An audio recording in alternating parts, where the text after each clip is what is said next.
Hello students, कैसे हैं आप?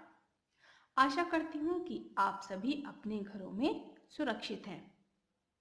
व्याकरण बोध के पिछले वीडियो में हमने पूर्ण विराम, अर्ध विराम, अल्प विराम और उपविराम या कोलन का अध्ययन किया था। आज हम इनके अतिरिक्त और चिन्हों के बारे में जानेंगे। अगला है प्रश्न सूचक चिन्ह। जब वाक्य के द्वारा कोई प्रश्न पूछा जाए तो वह वाक्य के अंत में प्रश्न सूचक चिन्ह का प्रयोग किया जाता है। जैसे खिड़की का शीशा किसने तोड़ा? पंखा कब से खराब है? ये दोनों प्रश्नवाचक वाक्य हैं जिनके अंत में प्रश्नवाचक चिन्ह लगे हुए हैं। अगला है विस्मय सूचक या संबोधन चिन्ह। हर्ष, उल्लास, प्रसन्नता, शोक, दुख, विस्मय, आश्चर्य, घृणा, भय, तिरस्कार आदि मनोभाव को प्रकट करने तथा किसी को संबोधित करके बुलाने आदि के लिए विस्मय सूचक या संबोधन चिन्ह का प्रयोग किया जाता है। जैसे बेटा जो मालिक लेता है वही देता है। इस वाक्य में संबोधन के लिए विस्मय सूचक चिन्ह का प्रयोग किया गया है। अगला है अरे गाड़ी के टिकट तो घर में ही छूट गए। यह वाक्य विस्मय सूचक है, इसीलिए इस वाक्य में विस्मय सूचक हम इसको आश्चर्य सूचक चिन्ह भी कहते हैं, क्योंकि इस चिन्ह का प्रयोग हम खुशी के जब हमें बहुत खुशी होती है उसके कारण हमारे मुंह से निकलता अरे वाह, कुछ ऐसा शोक या दुख होता है जिसको सुन के हमें झटका लगता है, उसके लिए अरे। तो इस तरह के शब्द जब हमारे मुंह से निकलते हैं तो उसको लिखित रूप में समझाने के लिए हम इस चिन्ह का प्रयोग करते हैं।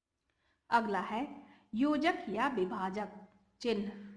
इस चिन्ह का प्रयोग सामासिक शब्द, शब्द युग्म तथा पुनरुक्त शब्द के बीच में किया जाता है। जैसे सुबह से बार बार बिजली जा रही है।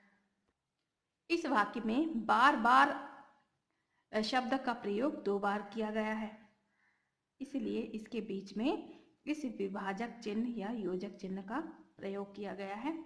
अगला है सासू माँ की भाषण मेल चली जा रही है। ये एक सामाजिक शब्द है, भाषण मेल, इसीलिए इसके बीच में योजक या विभाजक चिन्ह का प्रयोग किया गया है।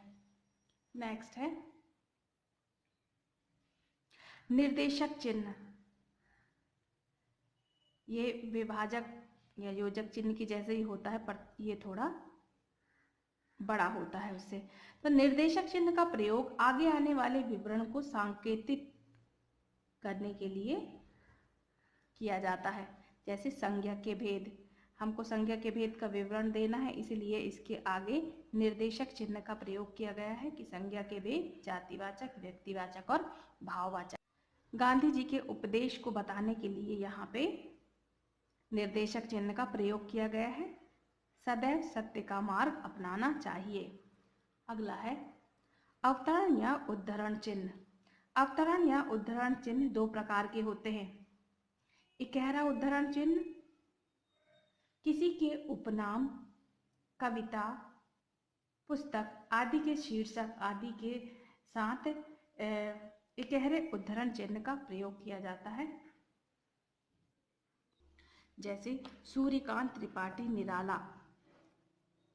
कामायनी हिंदी की प्रसिद्ध रचना है, तो निराला और कामायनी में उद्धरण चिन्ह का प्रयोग किया गया है। और दूसरा है दोहरा उद्धरण चिन्ह। किसी व्यक्ति के कथन को मूल रूप से उद्धृत करने के लिए दोहरे उद्धरण चिन्ह का प्रयोग किया जाता है। जैसे नेताजी ने कहा था तुम मुझे खून दो मैं तुम्हें आज़ादी दूंगा। तो ये नेताजी के द्वारा कहा गया है कि तुम मुझे खून दो मैं तुम्हें आज़ादी दूंगा, तो इसे दोहरे उद्धरण चिन्ह के द्वारा लिखा गया है। अगला है, घर पहुंचने पर सब कहने लगे, शक्कर की चाशनी है, शहद बताकर ठग लिया है। या हम इसको इस तरह भी समझ सकते हैं कि किसी के द्वारा कहे गए वाक्य को ज्यों की त्यों लिखने के लिए हम इस तरह से उद्धरण चिन्ह का प्रयोग करते हैं। अगला है विवरण चिन्ह। इस तरह से होता है, 2 डॉट के बीच में एक लाइनिंग। इस चिन्ह का प्रयोग निर्देशक चिन्ह की भांति आगे दिए जाने वाले विवरण के लिए किया जाता है। जैसे नीचे लिखे सभी शब्द संज्ञा शब्द हैं, तो यहाँ पे ये विवरण चिन्ह का प्रयोग किया गया है कि अब संज्ञा शब्द का विवरण नीचे दिया जा रहा है। जैसे राहुल, शिल्पा, मुंबई, पुस्तकालय, लाल किला, बचपन आदि। आजकल विवरण चिन्ह का प्रयोग प्रायः कम हो गया है तथा इसके स्थान पर निर्देशक चिन्ह का प्रयोग किया जाने लगा है। जैसे पटेल का उपदेश, ये निर्देशक चिन्ह, ये भारत की स्वाधीनता का शुभारंभ है। और लास्ट है संक्षेप सूचक या लाघव चिन्ह।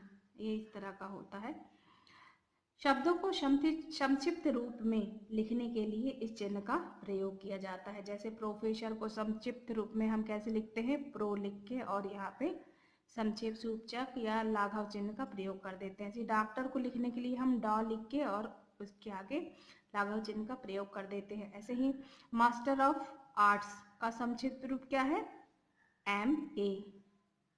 ऐसे ही कृपया पृष्ठ उलटिए, इसका संक्षिप्त क्या है, क्रप्रू। ठीक है। ऐसे ही भारतीय जनता पार्टी, तो भाजपा, भा के आगे, जा के आगे और पा के आगे ये संक्षिप्त सूचक या लाघव चिन्ह का प्रयोग किया जाता है। तो स्टूडेंट्स, आज के लिए इतना ही। आज का आपका होमवर्क है, विराम चिन्हों का पुनः अभ्यास करें। Okay students.